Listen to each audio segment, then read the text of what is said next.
from the studios of 7 Perth. Cancer researcher Professor Bruce Robinson is being honoured tonight as WA's Australian of the Year.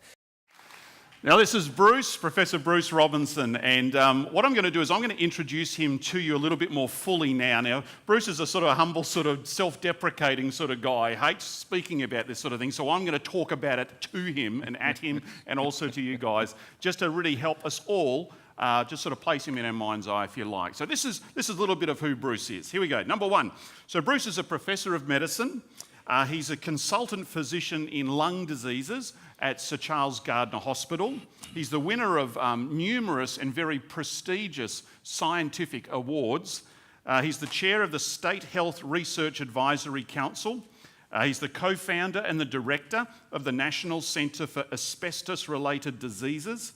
He's the co-founder and the director of the International Skills and Training Institute in... I'm running out of breath here, Bruce, so I'm just going to take another breath. In health.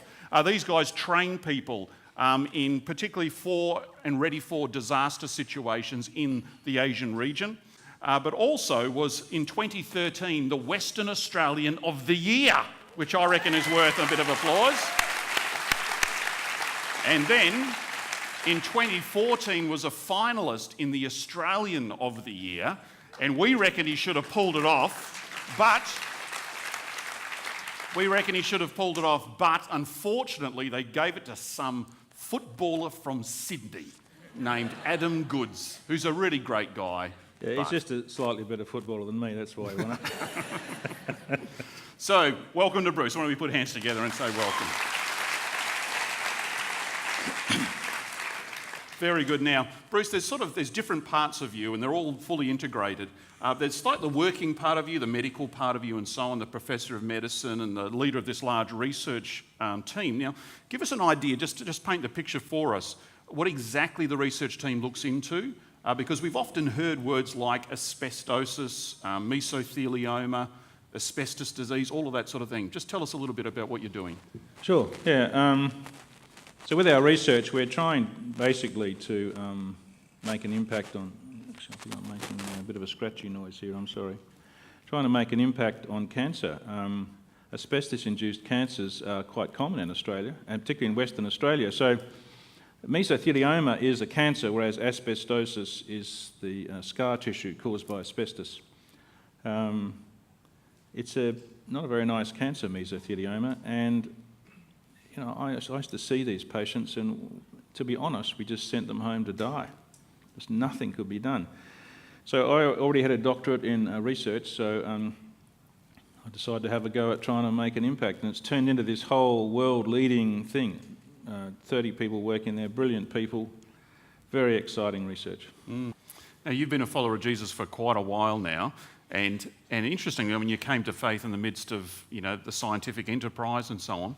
But I remember when we chatted and had lunch, at the end I asked you, you know, why are you still a follower of Jesus? Why are you still there? And you sort of... Why did you become a Christian? Because that's so long ago and all sorts of different things. But hey, every morning when you get up, you don't have to be a Christian. You're not in jail. You can leave any time you like. So why are you still a Christian? I thought about that quite a bit. It's a great question. Why am I still a Christian after all these years? And BITMAD is my code word for that. BIT, B-I-T, stands for because it's true. From my point of view, even as a card-carrying scientist, science is no threat to Christianity. In a lot of ways, Christianity is a better answer to the science and the nature of the world than atheism. I mean, if you're a scientist, you know about the anthropic principle and cosmology and stuff. I tell you, it's hard to escape the fact that Christianity is a pretty good explanation for the way the world is designed. And as someone who studies the human body, I am absolutely even more convinced of that. So because it's true, that's the bit. But the MAD, from BITMAD, stands for it makes a difference. M-A-D, makes a difference. So we talked about fathering, Haydn, right? So I have gone out and talked to many dads. There is no doubt, I don't say this in a secular forum, but Christian dads are way ahead. They are way ahead. It makes a difference. Christianity makes a difference in parenting. It makes a difference in marriage, to be able to live in grace in marriage. It makes a difference in the workplace. You know, it's made a big difference to my life. So while there are lots of theological things, why am I still a Christian? And why should anyone else be a Christian? Because it's true, right? It's got to be true. Otherwise, it's got to be true. But it makes a big difference, I mean, I don't know. Christians, they're just here we are talking about it now. We're talking about fathering and parenting and unconditional love. All these people that go away, right? So it makes a difference and touched by the Spirit of God to soften your heart towards your kids, and then to have the courage to admit you're wrong. I mean, that's at the heart of Christianity too. We call it confession and repentance. I talk to dads out there. I say, how are you going as a dad? Oh, what's the point of thinking about it? You just do what your dad did and can't change it, so what's the point? They don't want to go there. They don't want to look at it. Same in marriage. They don't want to look at it and admit they're wrong. But as a Christian, you can't get away with that. We call it confession and repentance. You have to be willing to examine yourself and change. And Christians do that by the power of God to change. And that is, I think, why it makes a difference.